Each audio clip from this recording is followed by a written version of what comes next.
நாம் நோய் தீர்க்க எடுத்துக்கொள்ளும் மருந்துகளே நமக்கு உடல் உபாதைகளாக மாறாமல் இருக்க வேண்டும் என்றால் நம் இயற்கையான மூலிகைகளை எடுத்துக்கொள்ள வேண்டும் என்கிறார் டாக்டர் கௌதமன் அவர்கள். இன்று என்ன மூலிகை பற்றி நம்மிடையே பகிர்ந்து கொள்ளப் போகிறார் என்பதை பார்க்கலாம். நம் விடையிலே வா நிகழ்ச்சியின் அடுத்த பகுதியாக வரவிருப்பது பல்லாண்டு வாழ்ந்திட. அன்பான கலைஞர் தொலைக்காட்சி நேயர்களுக்கு என்னுடைய இனிமையான காலை வணக்கங்கள். இன்றைக்கி நம்ம பார்க்கக்கூடிய தாவரத்துடைய பெயர் நீர்மேல் நெருப்பு அப்படின்னு சொல்லக்கூடிய சித்த மருத்துவத்தில் குறிப்பாக மாந்திரீகம் சம்பந்தப்பட்ட தாந்திரீகம் சம்பந்தப்பட்ட மருந்து துறைகளில் ரொம்ப பிரசித்தமாக இருக்கக்கூடிய ஒரு மூலிகைன்னு சொல்லலாம். நீர்மேல் நெருப்பு அப்படிங்கிறது பார்ப்பதற்கு சிவப்பு மஞ்சள் கலந்த சிவப்பு இருக்கக்கூடிய ஒரு வகையான செடி வகை தாவரம் அப்படின்னு சொல்லலாம். இந்த நீர்மேல் நெருப்பை பொறுத்தவரையிலும் ஆங்கிலத்தில் காப்பர் பிளான்ட் அப்படின்னு சொல்லுவாங்க. காப்பர் பிளான்ட் அப்படிங்கிற பேர் இதற்கு ஏன் வந்தது அப்படின்னு பார்த்திங்கன்னா, பொதுவாக இந்த தாவரத்துடைய இலையுடைய அமைப்பை பார்க்கும்போது பித்தளை பாத்திரம் எப்படி இருக்குமோ செம்பு பாத்திரம் எப்படி இருக்குமோ கிட்டத்தட்ட அதே போல் ஒரு தோற்றத்தை கொண்டிருக்கும் அப்படிங்கிறது ஒன்று. இரண்டாவது, இயற்கையாகவே பார்த்திங்கன்னா தாமிரச்சத்து அதிகமாக இருக்கக்கூடிய மூலிகைகளில் இந்த நீர்மேல் நெருப்பு அப்படிங்கிறது ஒன்று. இன்றைக்கு தீர்க்க முடியாத பக்கவாதம் சம்பந்தப்பட்ட நோய்களுக்கும் தீர்க்க முடியாத மாரடைப்பு சம்பந்தப்பட்ட நோய்களுக்கும் நல்ல தீர்வளிக்கக்கூடிய ஒரு சக்தி இந்த நீர்மேல் நெருப்புக்கு உண்டு. பொதுவாக நிறைய பாரம்பரிய மருத்துவர்களுக்கு இந்த நீர்மேல் நெருப்பு எப்படி உபயோகப்படுத்த வேண்டும் அப்படிங்கிறது கூட தெரியாமல் இருக்கும். ஏன்னா இது ரொம்ப பவர்ஃபுல்லான ஒரு ஹெர்புன்னு சொல்லுவோம். இதை முறைப்படி அதை எடுத்து சுத்தம் செய்து அதுக்கப்புறம் அதை புடமாக்கி அதிலிருந்து கிடைக்கக்கூடிய அந்த சாம்பல் வெறும் ஒரு 250 500 மில்லிகிராம் தான் ஒரு நாளைக்கே அளவாக கொடுப்பாங்க. அந்த மாதிரி கொடுக்கும்போது பார்த்திங்கன்னா எவ்வளவு நாள்பட்ட பக்கவாதம் சம்பந்தப்பட்ட பிரச்சனையாக இருந்தாலும், எவ்வளவு நாள்பட்ட மாரடைப்பு அல்லது இதய சம்பந்தப்பட்ட கோளாறு சம்பந்தப்பட்ட பிரச்சனையாக இருந்தாலும் நல்ல முன்னேற்றம் ஏற்பட்டு உடல் குணமாகிறத நம்ம பார்க்க முடியும். இந்த நீர்மேல் நெருப்பு என்ன பண்ணியிருக்காங்கன்னா 1902ஆம் ஆண்டு பாம்பேயில் இருக்கக்கூடிய அந்த ரிசர்ச் லெபார்ட்டரியில் இதை எடுத்து இதில் இருக்கக்கூடிய மூலக்கூறுகள் என்ன அப்படிங்கிறத பற்றி ஓரளவு பிரித்து ஆராய்ச்சி செய்து பார்த்துருக்கிறார்கள். இந்தியன் மெட்டீரியா மெடிக்கான்னு சொல்லக்கூடிய புத்தகத்தில் இந்த நீர்மேல் நெருப்பில் நடந்த ஆராய்ச்சிகள் பற்றியும், குறிப்பாக ஹோமியோபதி மருத்துவத்துறையில் இந்த நீர்மேல் நெருப்பிலிருந்து எடுக்கக்கூடிய அந்த மதர் டின்ச்சர் அதனால் உபயோகப்படுத்துவது எப்படிங்கிறத பற்றியும் நிறைய குறிப்புகள் இருக்கிறத நம்ம பார்க்க முடிகிறது. ஆயுர்வேத முறை அப்படின்னு பார்க்கும்போது இதற்கு தாமிரிகம் அப்படின்னு பேர். தாமிரிகம் அப்படின்னா தாமிரம் அதிகமாக இருக்கக்கூடிய ஒரு பொருள். பொதுவாக ஆயுர்வேத மருத்துவத்தை பார்த்திங்கன்னா அதிகமாக இந்த மெர்க்குரி சம்பந்தப்பட்ட மருந்துகளை உபயோகப்படுத்தக்கூடிய ஒரு வழக்கம் கிடையாது. நிறைய மூலிகைகளை மருந்தாக உபயோகப்படுத்துகின்ற ஒரு வழக்கம் இருக்கிறத பார்க்க முடியும். அந்த மாதிரி மூலிகைகள் எந்த மாதிரி மூலிகைகள், இப்போ தாமிர பஸ்மம் அப்படின்னு சொல்லக்கூடிய பித்தளையை நம்ம பஸ்மமாக்கி மருந்தாக கொடுக்கக்கூடிய கலை சித்த மருத்துவத்தில் பிரசித்தமாக இருக்கக்கூடிய கலை. ஆனால் ஆயுர்வேதத்தில் என்ன பண்ணுவாங்கன்னா அந்த தாமிர சத்து இருக்கக்கூடிய மூலிகைகளை கொண்டு அந்த மாதிரி சிமிலராக இருக்கக்கூடிய நோய்களை குணப்படுத்தி வரதை நம்ம பார்க்க முடிகிறது. உதாரணத்துக்கு சொல்லணுன்னா இந்த நீர்மேல் நெருப்பு சோரியாசிஸ் நோய்க்கு, லெப்ரசின்னு சொல்லக்கூடிய தொழுநோய்க்கு கூட மிகச்சிறந்த மருந்து அப்படின்னு சொல்லலாம். இந்த நீர்மேல் நெருப்பில் இருக்கக்கூடிய அந்த தாவரத்தை எடுத்து முழுமையாக பஸ்மம் செய்து அதை ஒரு 300 மில்லிகிராம் அளவுக்கு காலை ஒரு முறை இரவு ஒரு முறை அப்படிங்கிற மாதிரி சிறிதளவு தேன் கலந்து கொடுக்க ஆரம்பித்தோன்னா அவர்களுடைய நோயாளியுடைய உடலில் நல்ல மாற்றம் ஏற்படுவதை பார்க்க முடியும். அதுவும் சில வகையான தோல் நோய்கள் இருக்குது. அந்த தோல் நோய்கள் பார்த்திங்கன்னா அமாவாசைக்கு மிக அதிகமாகும், பௌர்ணமிக்கு மிக அதிகமாகும். நடுவிலெல்லாம் பார்த்திங்கன்னா ஒரு 10 நாள் அதோட தொல்லையே இருக்காது. 11ஆவது நாளில் அதிகமாக ஆரம்பிக்கும், 15ஆவது நாளில் ரொம்ப மோசமாக இருக்கும். திருப்பி 15லேருந்து 20ஆவது நாள் கொஞ்சம் இருக்கும், 20லேருந்து 30க்கும் ஒன்றுமே இருக்காது. ஸோ இந்த வகையான மாதக்கணக்கில், அதாவது கிரகங்களால் ஏற்படுகின்ற தோல் நோய்களை கூட வேகமாக குணப்படுத்துகின்ற சக்தி இந்த நீர்மேல் நெருப்புக்கு உண்டு. அதே போல் நிறைய பேருக்கு ஏற்படுகின்ற சில தோல் நோய்கள் பார்த்தோன்னா குணப்படுத்தவே முடியாது. நான் 10 வருஷமாக மருந்து சாப்பிட்றேன், நான் 20 வருஷமாக மருந்து சாப்பிட்றேன், உலகத்தில் இருக்க எல்லா மருத்துவரையும் நான் பார்த்துட்டேன், எனக்கு இந்த தோல் நோய் குணமே ஆக மாட்டேங்குது அப்படின்னு சொல்கிற நிறைய பேர் எங்கிட்ட வருவாங்க. குறிப்பாக இந்த சோரியாசிஸ் நோயில் பாதிக்கப்பட்டவங்க, அல்சரேட்டிவ் டெர்மடைட்டிஸ்ன்னு சொல்லுவோம், அந்த கை கால்களில் மட்டும் கால்லாம் வெடித்து அப்படியே ரத்தம் கசிக்கின்ற பிரச்சனை இருக்கவங்க. அதே போல் பார்த்திங்கன்னா லெச்சன் பிளானஸ்ன்னு சொல்லக்கூடிய ஒரு பிரச்சனை, அங்கங்கே வட்டமாக உடம்பெல்லாம் இருக்கக்கூடிய தோல் பிரச்சனையாக இருக்கும். இந்த மாதிரி பிரச்சனையோட எல்லா இடங்களுக்கும் சென்று கிட்டத்தட்ட ஒரு 20 வருடம் கழித்து தான் எங்கிட்டே ட்ரீட்மெண்ட்டுக்கு வருவாங்க. அந்த மாதிரி வரவங்களுக்கு கூட உடலை சுத்தப்படுத்துகின்ற பேதிக்கு மருந்து கொடுத்துட்டு நான் முதல்ல கொடுக்கக்கூடிய மருந்து என்னன்னு கேட்டிங்கன்னா, இந்த நீர்மேல் நெருப்பிலிருந்து எடுக்கக்கூடிய அந்த ஒரு சூர்ணம் தான் கொடுப்போம். அதை வந்து சிறிதளவு கசப்பான பொருட்கள் கொண்ட ஒரு கஷாயத்தோடு சேர்த்து கொடுக்கும்போது ஒரு 6 மாத காலத்திலேயே அந்த நோய் கட்டுக்குள் வந்து ஒரு வருட காலத்தில் படிப்படியாக குணமாகிறத நம்ம பார்க்க முடியும். அந்தளவு தீர்க்க முடியாமல் இருக்கின்ற தோல் நோய்களை கூட தீர்க்கக்கூடிய ரொம்ப அழகான ஒரு மருந்து இந்த நீர்மேல் நெருப்பு. அதே போல் வந்து புற்றுநோய் ஒரு முறை வந்தது, சிகிச்சை எடுத்துட்டோம். புற்றுநோய் சிகிச்சை எடுத்த பிறகு டெஸ்ட் எல்லாம் பண்ணி எல்லாம் நார்மலாக இருக்குது.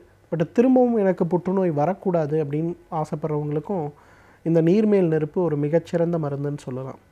ஏன்னா நிறைய நேரங்களில் பார்த்திங்கன்னா அந்த புற்றுநோய் சம்மந்தப்பட்ட ட்ரீட்மெண்ட் எடுத்து ஒரு 6 மாதம் கழித்து பார்க்கும்போதோ 1 வருடம் கழித்து பார்க்கும்போதோ திரும்பவும் ஏதாவது ஒரு இடத்துல ஆரம்பிக்குது அப்படிங்கிற ஒரு அதிர்ச்சி தகவல் பெரும்பாலும் நம்மை நிலை குலைய வைக்கக்கூடிய ஒரு தகவலாக இருக்கிறத பார்க்குறோம். அந்த மாதிரி இல்லாமல் புற்றுநோய் சம்பந்தப்பட்ட அந்த பிரச்சனைகளை நிரந்தரமாக தீர்ப்பதற்கு ரொம்ப அருமையான மருந்து எதுன்னு கேட்டிங்கன்னா அந்த நீர்மேல் நெருப்பு. நீர்மேல் நெருப்பிலிருந்து எடுக்கக்கூடிய அந்த ஒரு சாம்பல், அதை வந்து எப்படி நம்ம வந்து பிளட் சுகருக்கு மருந்து சாப்பிட்றோமோ, ஹைப்பர் டென்ஷனுக்கு மருந்து சாப்பிட்றோமோ, இல்லை தைராய்டு நோய்க்கு சாப்பிட்றோமோ, அந்த மாதிரி இந்த நீர்மேல் நெருப்பிலிருந்து எடுக்கக்கூடிய அந்த ஒரு சூரணத்தை மட்டும் காலை ஒரு முறை, இரவு ஒரு முறை, தேவைப்பட்டால் மதியம் ஒரு முறை, 3 வேளைங்கிற மாதிரி எடுத்துகிட்டு இருந்தோம்னா புற்றுநோய் சிகிச்சை அளித்து 5-10 வருடம் கழித்து பார்த்தால் கூட அந்த நோயுடைய வளர்ச்சி இல்லாமல் இருப்பதற்கு நிறைய வாய்ப்பு இருக்கிறத நம்ம பார்க்க முடியும். ஒற்றை தலைவலி, இன்றைக்கு ஒற்றை தலைவலி அப்படிங்கிறது இன்றைக்கு பெண்களுக்கு ஏற்படக்கூடிய மிகப்பெரிய பிரச்சனை, ஆண்களுக்கும் ஏற்படக்கூடிய ஒரு பிரச்சனையாக அது இருக்கிறத பார்க்கலாம். பொதுவாக பெண்களுக்கு ஏற்படக்கூடிய அந்த பிரச்சனையை குணமாக்கக்கூடிய ஒரு மிகச்சிறந்த மருந்து நீர்மேல் நெருப்பு. ஏன்னா அந்த மைக்ரேன் தலைவலி வரும்போது பார்த்திங்கன்னா தலை சுத்து இருக்கும், வாமிட்டிங் இருக்கும். அதுவும் வாமிட்டிங்லாம் ஒரு முறை எடுக்க ஆரம்பித்தாங்கன்னா அந்த நாள் ஃபுல்லாக வாமிட்டிங்கோடு தான் இருப்பாங்க. சில பேருக்கு தோல் பிரச்சனையாக இருக்கும், அர்டிகேரியா, காலையிலேருந்து சொரிய ஆரம்பித்தாங்கன்னா ராத்திரி வரலும் சொரிஞ்சிக்கிட்டே தான் இருப்பாங்க. இந்த 2 பிரச்சனையும் வந்து அதிகமான பித்தத்தால் ஏற்படக்கூடிய பிரச்சனை.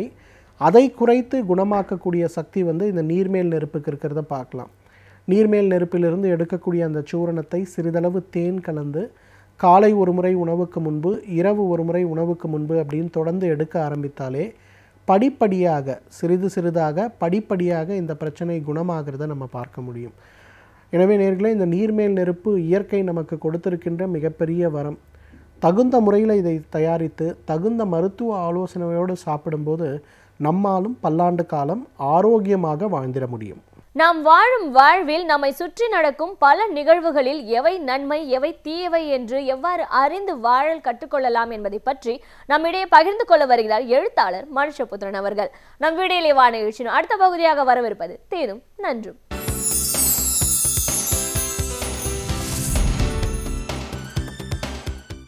வணக்கம் நண்பர்களே, இன்னும் ஒரு இனிய காலை பொழுதில் தீதும் நன்றும் நிகழ்ச்சியில் உங்களை சந்திப்பதில் மிக்க மகிழ்ச்சி அடைகிறேன். சமூக விளக்கம் என்பது தண்டனைகளிலேயே மிக கொடூரமான ஒரு தண்டனை. அதாவது நாம் மிகவும் எளிய மொழியில் சொல்வதென்றால் ஊர் விளக்கம் என்று சொல்லலாம். நம்முடைய அரசியல் சாசனம் அல்லது கிரிமினல் சட்டங்கள் என்பது மனிதர்கள் அளிக்கக்கூடிய சில குற்றங்களுக்கு சில தண்டனை முறைகளை வகுத்து வைத்திருக்கிறது.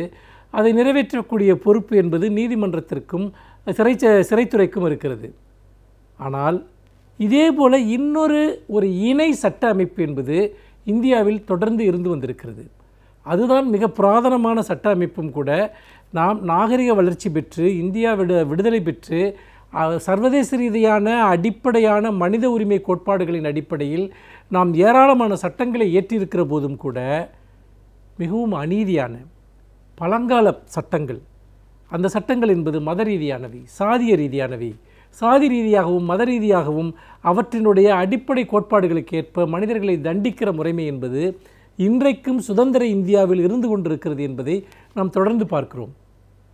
அப்படி பார்க்கிற போது இந்த விஷயத்தில் தொடர்ச்சியாக பல்வேறு விதமான போராட்டங்களை நாம் நடத்தி வந்திருக்கிற போதும் கூட எங்களுடைய சாதியினுடைய தனிப்பட்ட உரிமை அல்லது மதத்தினுடைய தனிப்பட்ட உரிமை என்கிற பெயரில் ஏராளமான தண்டனை முறைகள் இங்கே உருவாக்கப்பட்டிருக்கின்றன.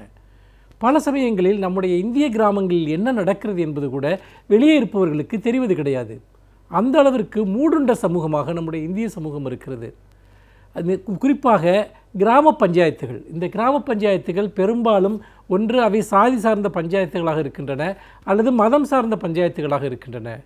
அவர்கள் வகுக்கக்கூடிய கோட்பாடுகள் அல்லது அவர்களுடைய விதிமுறைகளுக்கு புறம்பாக செல்லக்கூடியவர்களின் மீது ஒரு மிகப்பெரிய அளவிற்கான ஒரு தண்டனைகளை விதிப்பது என்பது இந்தியாவில் தொடர்ந்து வழக்கில் இருக்கிறது. பல கிராமங்கள் நீதிமன்றங்களாக செயல்படுகின்றன, சிறைக்கூடங்களாக செயல்படுகின்றன என்பதை தொடர்ந்து பார்க்கிறோம். மொட்டையடிப்பது, ஊரில் வைத்து நிர்வாணப்படுத்துவது, அவர்களை இன்னும் சொல்லப்போனால் உயிரோடு கொளுத்துவது போன்ற சம்பவங்கள் கூட பல கிராமங்களில் நடந்திருக்கின்றன. இன்னும் சொல்லப்போனால் இதில் மிக மிக கொடூரமான ஒன்று, ஒருவர் அந்த ஊரிலேயே வசித்தால் கூட அவரை ஊர் விளக்கம் செய்து விடுவது. அப்படி ஊர் விளக்கம் செய்துவிட்டால் அந்த வீட்டில் யாராவது இறந்து போய்விட்டால் அவரை அடக்கம் செய்வதற்கு யாரும் வரமாட்டார்கள். அவர்கள் வீட்டு திருமணத்திற்கு யாரும் வரமாட்டார்கள். வழிபாட்டு சடங்குகளில் அவர்களை அனுமதிக்க மாட்டார்கள். எந்த விதமான சடங்குகளையும் செய்வதற்கும் அனுமதிக்கப்பட மாட்டார்கள். ஊரில் இருக்கக்கூடிய கடைகளில் அவர்களுக்கு பொருள்கள் விற்க மாட்டார்கள். இப்படியாக எல்லா விதத்திலும் அந்த ஊரையே அவர்களுக்கு ஒரு சிறைச்சாலையாக மாற்றக்கூடிய முறைமைதான் இந்த ஊர் விளக்கம் என்பது. இந்த கொடூரமான முறைமை இந்தியா முழுக்க இருக்கிறது. தமிழகத்திலும் அது பல கிராமங்களில் இருக்கிறது. ஒரு ஊர் விளக்கம் செய்யப்பட்ட மனிதர் என்பவர் கிட்டத்தட்ட அவர் நடைபிணம் போல மாற்றப்பட்டு வருவார். அவருக்கு இருக்கக்கூடிய ஒரே வாய்ப்பு என்பது அந்த ஊரை விட்டு சென்று விடுவதுதான். இப்படி பலரும் ஊரை விட்டே சென்றிருக்கிறார்கள். பெரும்பாலும் அது ஜாதி ரீதியாகவோ மத ரீதியாகவோ முரண்பட்டு இருக்கக்கூடியவர்கள், கலப்பு திருமணம் செய்து கொண்டவர்கள் அல்லது சாதி கோட்பாடுகளையோ மத கோட்பாடுகளையோ விமர்சிக்கக்கூடியவர்கள், இவர்கள் எல்லோருமே இது போன்ற ஊர் பிரஷ்டி செய்யப்பட்ட ஒரு கொடுமைக்கு ஆளாகி இருக்கிறார்கள். அதே போல் நீங்கள் காதல் திருமணம் செய்யக்கூடிய அல்லது காதலில் ஈடுபடக்கூடிய பல பெண்கள் மிக மோசமான இந்த சித்திரவதைகளை இந்த ஊர் விளக்கத்தின் மூலமாக அனுபவித்திருக்கிறார்கள். ஊரார் ஒன்று சேர்ந்தவர்களை அடிப்பது, மன்னிப்பு கேட்க வைப்பது, இப்படியெல்லாம் விதவிதமான தண்டனை முறைகள் இருக்கின்றன. அதற்கெல்லாம் இப்பொழுது ஒரு முடிவு காலம் வந்திருக்கிறது. இந்தியாவில் முதல் முறையாக இப்பொழுது மகாராஷ்டிராவில் ஒரு சட்டம் இயற்றப்பட்டிருக்கிறது. அதாவது இந்த ஊர் விளக்கம் செய்வதற்கு எதிரான சட்டம். இதை செய்வது என்பது சட்டப்படி கடுமையான குற்றம். ஒரு நபரை எந்த காரணத்திற்காகவும் ஒருவர் ஊர் விளக்கம் செய்து அவர்களிடம் தொடர்பு வைத்துக் கொள்ள மாட்டேன் என்று சொல்வது மிகவும் தண்டனைக்குரிய ஒரு குற்றம் என்பதை மகாராஷ்டிராவில் இன்றைக்கு சட்டம் இயற்றி அது குடியரசுத் தலைவருடைய ஒப்புதலையும் பெற்று அரசு கெசட்டிலும் வெளியிடப்பட்டிருக்கிறது. இது இந்தியா முழுமைக்கும் நாம் செயல்படுத்தக்கூடிய ஒரு சட்டம் என்பதில் எந்த சந்தேகமும் இல்லை. அப்படி என்றால் நீங்கள் கேட்கலாம், இதற்கு முன்னால் அப்படிப்பட்ட சட்டங்கள் எதுவுமே இல்லையா என்று. இருக்கிறது. 1949 இப்படி ஊர் விளக்கம் செய்வதற்கு எதிரான ஒரு சட்டம் என்பது இயற்றப்பட்டது. அப்படி அந்த சட்டம் என்பது ஒரு நபரை இப்படி ஊரை விட்டு தள்ளி வைப்பது என்பது மிக கடுமையான குற்றம் என்று வரையறுக்கிறது. ஆனால் 1962 போரா சமூகத்தைச் சேர்ந்தவர்கள் ஒரு குறிப்பிட்ட வழக்கில் நீதிமன்றத்தில் மிகவும் வெற்றிகரமாக வாதாடி எங்களுடைய அந்த மதம் சார்ந்த அல்லது எங்களுடைய பாரம்பரியம் சார்ந்த விஷயங்களை மீறி செல்பவர்களை நாங்கள் ஊர் விளக்கம் செய்வதற்கு எங்களுக்கு உரிமை இருக்கிறது என்று சொல்லி அந்த சட்டத்திலிருந்து அவர்கள் விலக்கு பெற்றுவிட்டார்கள். இன்னும் சொல்லப்போனால் அந்த சட்டத்தையே நீர்த்து போகச் செய்து விட்டார்கள். அதற்கு பிறகு வந்த பல வழக்குகளில் இந்த சட்டத்தை இந்த போரா சமுதாயத்தினருக்கு வழங்கப்பட்ட அந்த தீர்ப்பின் அடிப்படையில் தொடர்ந்து இதுபோன்ற ஊர் விளக்கம் செய்வது என்பது ஊர் பஞ்சாயத்துகளினுடைய தனி உரிமை என்பது போன்று அவர்கள் கடும் தண்டனைகளிலிருந்து தப்பி வந்தார்கள். ஆனால் இப்பொழுது இந்த தனிச்சட்டம் இப்பொழுது ஏற்றப்பட்டிருப்பதன் மூலமாக இந்த அநீதிக்கு முடிவு கட்டப்பட்டிருக்கிறது. கிட்டத்தட்ட இந்த சட்டத்தை இதே போல ஒரு சட்டத்தை எந்த மாறுதலும் இல்லாமல் எல்லா மாநில அரசுகளும் நிறைவேற்றுவது மிக மிக முக்கியம் என்று நான் கருதுகிறேன். ஏனென்றால் இந்தியாவில் இயற்றப்பட வேண்டிய சட்டங்கள் 2. ஒன்று இந்த ஊர் விளக்கம் செய்வதற்கு எதிரானது. இன்னொரு சட்டம் அது பல மாநிலங்களில் இப்பொழுது இயற்றப்பட்டிருக்கிறது. தமிழ்நாட்டில் இன்னும் அது இயற்றப்படவில்லை. அது என்னவென்று சொன்னால் ஆணவ கொலைகளுக்கு எதிரான சட்டம். ஆணவ கொலைகளுக்கு எதிரான கடுமையான தண்டனைகள் வழங்கக்கூடிய சட்டம் என்பது நமக்கு இன்றைக்கு மிகவும் அவசியமாகிவிட்டது. காரணம் என்னவென்று சொன்னால் ஆணவ கொலை என்பது வெறுமனே அந்த கொலையில் ஈடுபடுபவர்கள் மட்டுமல்ல, அதற்கு உடந்தையாக இருப்பவர்கள், அதை தங்கள் கண்ணால் பார்த்தால் கூட அதை வெளியே சொல்லாமல் மறைத்துவிடக்கூடியவர்கள், சாட்சியம் சொல்ல மறுப்பவர்கள், இப்படி ஏனென்றால் நிறைய ஆணவ கொலைகள் ஒரு ஊரே சேர்ந்து நடத்தக்கூடிய கொலைகளாக இருக்கின்றன. அப்படி பார்க்கிற போது இந்த ஆணவ கொலைகளுக்கு எதிரான சட்டங்களும் மிக வலிமையாக இயற்றப்பட வேண்டும் என்பதில் எந்த சந்தேகமும் இல்லை. மீண்டும் இன்னும் ஒரு புதிய சிந்தனையோடு உங்களை சந்திக்கிறேன். நன்றி, வணக்கம். பல்வேறு துறைகளில் பல சாதனைகளை படைத்தவர்கள் அவர்களுடைய அனுபவங்களை நம்முடன் பகிர்ந்து கொள்ளுதல் நமக்கு சிறந்த தூண்டுகோலாக அமைகின்றது. எனவே இன்றைய சிறப்பு விருந்தினர் நிகழ்ச்சியில் நம்மிடையே பகிர்ந்து கொள்ளப் போகும் சிறப்பு விருந்தினர் யார் என்பதை பற்றியும் அவர்கள் என்ன செய்திகளை நம்முடன் பகிர்ந்து கொள்ளப் போகிறார் என்பதையும் பார்க்கலாம். நம் விடையிலே வா நிகழ்ச்சியின் அடுத்த பகுதியாக வரவிருப்பது சிறப்பு விருந்தினர் பகுதி.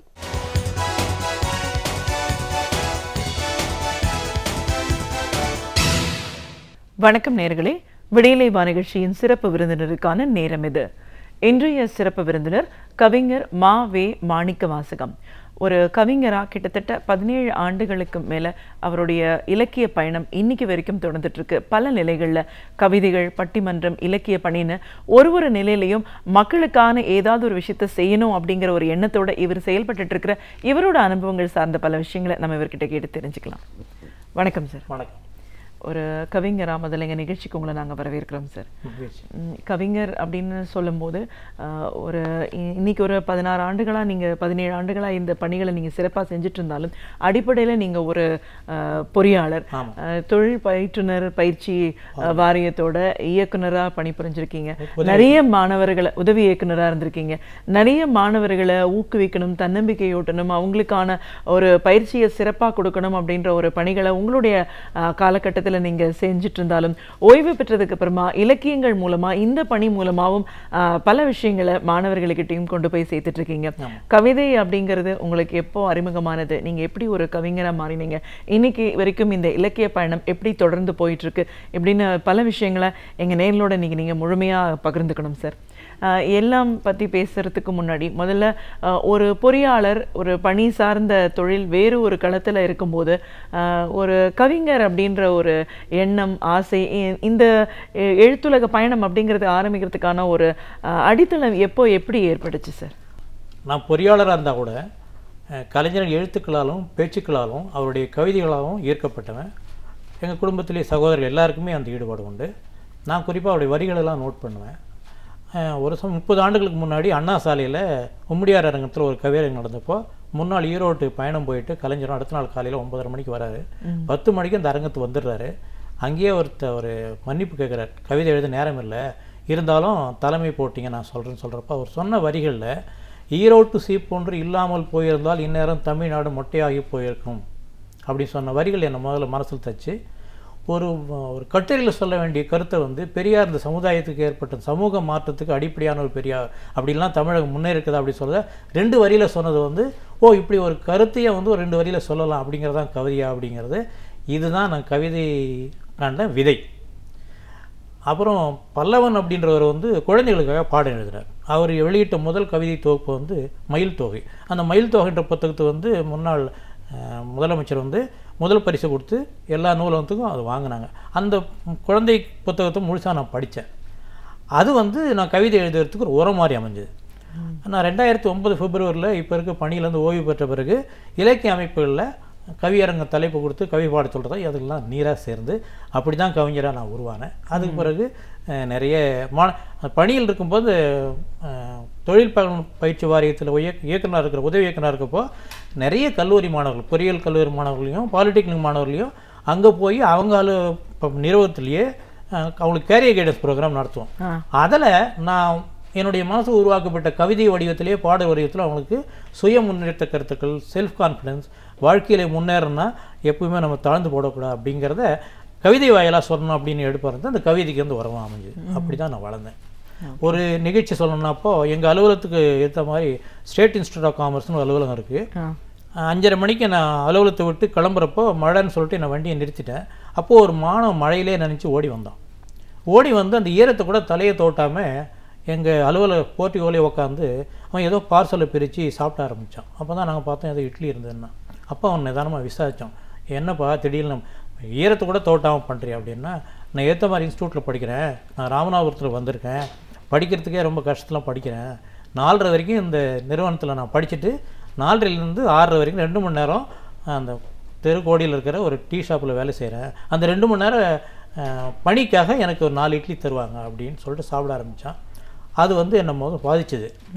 அப்போ அவனுக்கு சொன்னேன், வார்த்தைகள் பாடல் வரிகளை சொன்னேன், அது கவிதையாகவும் சொன்னேன். வாழுகின்ற போதே வறுமையை எண்ணி நீ வருந்திடல் என்றும் ஆகாதையா, வாழ்க்கையில் துன்பம் வருகின்றது என்று வாடுகிற எண்ணம் கூடாதையா அப்படின்னு நான் சொன்னேன். நான் முடிக்கிறதுக்கு முன்னாடியே அவன் சாப்பிட்றதை நிறுத்திட்டான், மேற்கொண்டு சாப்பிடல. இந்த வரிகள் அவனுக்கு நேராக போய் சேர்ந்துருக்கு. இனிமே என்னுடைய கடைசி மூச்சு இருக்க வரைக்கும் எனக்கு எளிமைக்காகவும் வறுமைக்காகவும் நான் வருந்த மாட்டேன்னு சொன்னான்.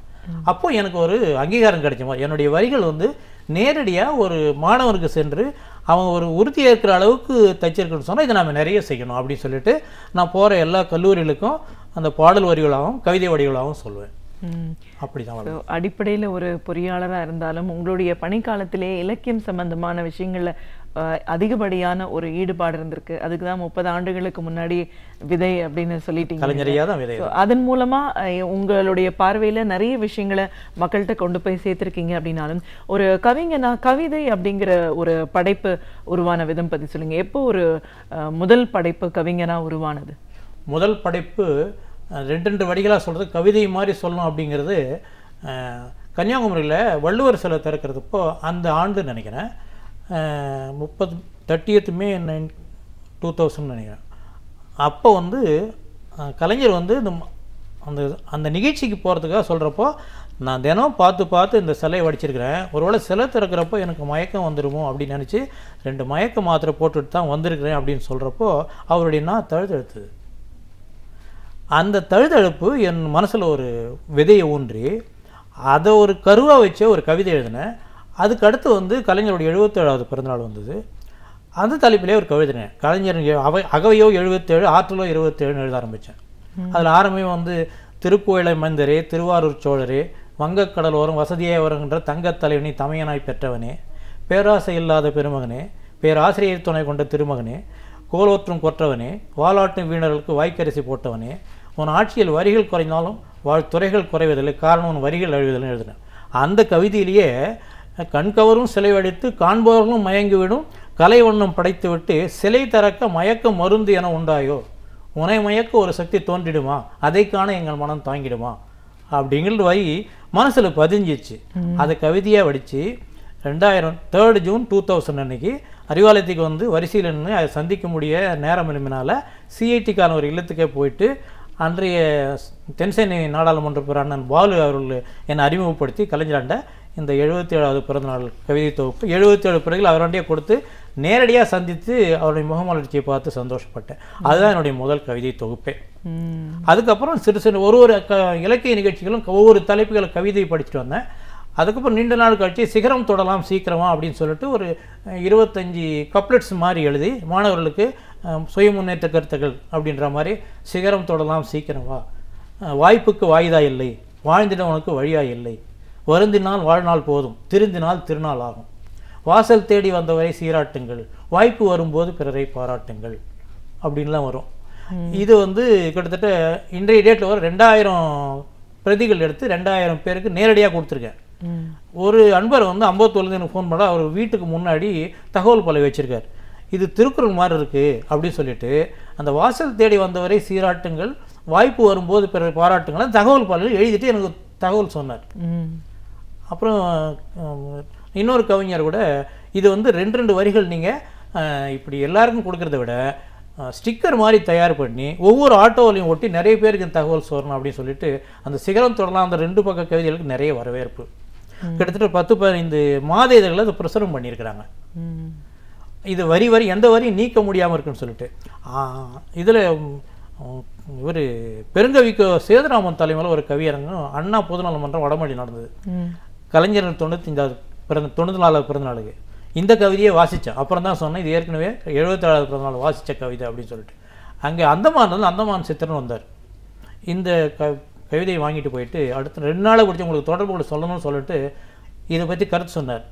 நம்ம திருமூலர் பற்றி தெரிஞ்சிக்க வேண்டிய அவசியம் இல்லை, மற்ற கம்பர் என்ன சொன்னார் மற்றவங்களும் என்ன இப்போ மாணவர்களுக்கு தெரிஞ்சிக்க வேண்டியதில்லை, இந்த 2 வரிகளையும் சொன்னாவே மாணவர்கள் போய் சேரும். அப்புறம் துறப்பாக்கத்துலேருந்து ஒரு எழிலரசன் ஒரு கவிஞர் ஃபோன் பண்ணி உங்கள் 2 வரிகளும் கட்டுரை தலைப்பாக எடுத்து கட்டுரை எழுத போகிறேன் அப்படின்னார். அப்போது என்னுடைய எழுத்துக்கள்லாம் எல்லாருக்கும் சேர்ந்துருக்கு அப்படிங்கிறப்ப மேலும் மூலம் கவிதை எழுத ஆரம்பிச்சு வடசென்னையில் இருக்க ஒரு கவிக்கோ அருமைநாதனை பற்றியும் கவிதை எழுதியிருக்கேன். தென்சென்னை திருவாரூர் அந்த சமீபத்தில் மறைஞ்ச கவிக்கோ அப்துல் ரஹ்மான் பற்றி கவிதை எழுதியிருக்கேன். மறைந்த முன்னாள் மக்கள் குடியரசுத் தலைவர் அப்துல் கலாம் பெரும்பாலும் ஒரு தலைப்பில் ஒரு கவிதை தான் எழுதுவாங்க. நான் அவருக்கும் எனக்கும் சில குணங்களில் வந்து 7 பொருத்தங்கள் மேலே புரிஞ்சு வந்தனால அவரை பற்றி பல கவியரங்களில் 7 வெவ்வேறு கவிதைகள் எழுதி 4 பாடல்கள் எழுதி அதை அரங்கேற்றம் பண்ணியிருக்கேன். எல்லாம் வரவேற்கப்பட்டு நீங்கள் ஒலிப்பழியாக வெளியிடுங்கன்னு சொன்னாங்க. அது முயற்சி மேற்கொள்ளும்னு சொல்லியிருக்கேன். இப்படி என்னுடைய கவிதை ஆர்வம் வளர்ந்தது. எங்களோட கவிதை பயணத்தோட ஆரம்பமே வந்து கலைஞர் அவர்களுடைய செயலை பார்த்து அதன் மூலமாக உருவானது அப்படின்னு சொல்லியிருக்கீங்க. அதையும் தொடர்ந்துட்டு இருக்கீங்க. அப்படின்னும் போது நீங்கள் வியந்து பார்த்த கவிஞர்கள், உங்களுக்கு ஒரு பெரிய தாக்கத்தை ஏற்படுத்தின கவிஞர்கள்னா யாரை சொல்லுவீங்க? கவிஞர்கள்னால் அந்த குழந்தை கவிஞர் பல்லவன் சொல்கிறேன். பல்லவன், கங்காதரன், தாராபாரதி, இலக்கிய வீதி இனிவன், இவங்கெல்லாம் சேர்ந்து திருக்குறள் கொண்டு தமிழ் இலக்கியம் பண்ணுறன்னு ஆரம்பித்தாங்க. அவர் ஒரு எழுத்தராக இருந்தாலும் கவிதை ஆர்வம் வந்து அதில் ஒவ்வொரு வரையும் நான் சொல்லலாம்.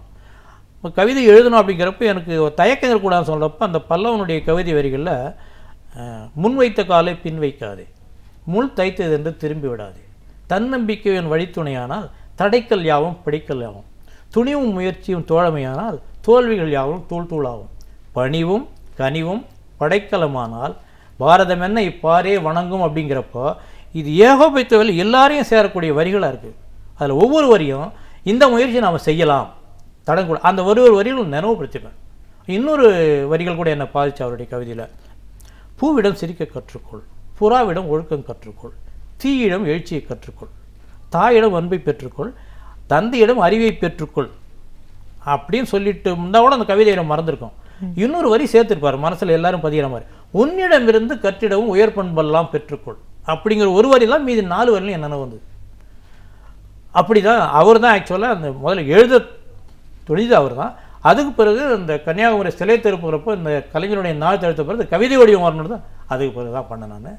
அதுக்கப்புறம் பணி சம்மந்தமாக வந்து மாணவர்களுக்கு வந்து அப்பப்போ குறிப்பு எடுத்து சொல்லிடுவேன்.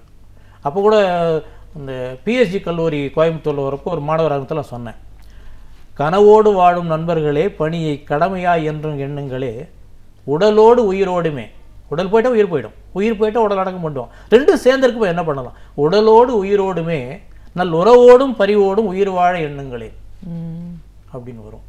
இந்த கவிதை உலக பயணம் இன்னைக்கு வரைக்கும் பல களங்களில் பயணப்பட்டுட்டு போயிட்டு இருக்கீங்கன்னும் போது உங்களுடைய எழுத்து வடிவங்கள் இன்னும் எந்த நிலைக்கெல்லாம் மாறி இருக்கு? எழுத்து வடிவங்கள் ஏதோ இப்போது எல்லாருமே நீங்கள் வந்து ஒரு மாணவர்களுக்கு அறிவுரை சொல்கிற மாதிரி ஒரு ஔவையார் ஆத்துச்சூடி மாதிரி இருக்குது. இப்போ வந்து புது கவிதையாக இருந்தாலும் மரபு கவிதை நீங்கள் வர முயற்சி பண்ணாலும் புது கவிதையில் கூட 2 வரியில் வந்து பெரிய விஷயத்த சொல்கிற மாதிரி நீங்கள் எழுதணும் அப்படின்னு சொன்னாங்கன்னா அது பயிற்சி மேற்கொண்டுருக்கேன். இப்போ அப்துல் கலாம் கவிதையில் கூட சொன்ன பார்த்தா அவருக்கு வந்து நான் 7 கவிதைகள் 4 பாடலாக சொன்னேன். பழைய மெட்டு நிறைய பேருக்கு வந்து இந்த குடியரசு தினத்தில் என்னை ஒரு விருந்தினராக கூப்பிட்டாங்க எங்கள் பகுதியிலே, மடிப்பாக்கம் பகுதியிலே. குடியரசு தினங்கிறதால நான் அதை பற்றி இன்னும் சொல்ல போகிறது. நான் மக்கள் குடியரசுத் தலைவரை பற்றி நான் சொல்கிறேன்.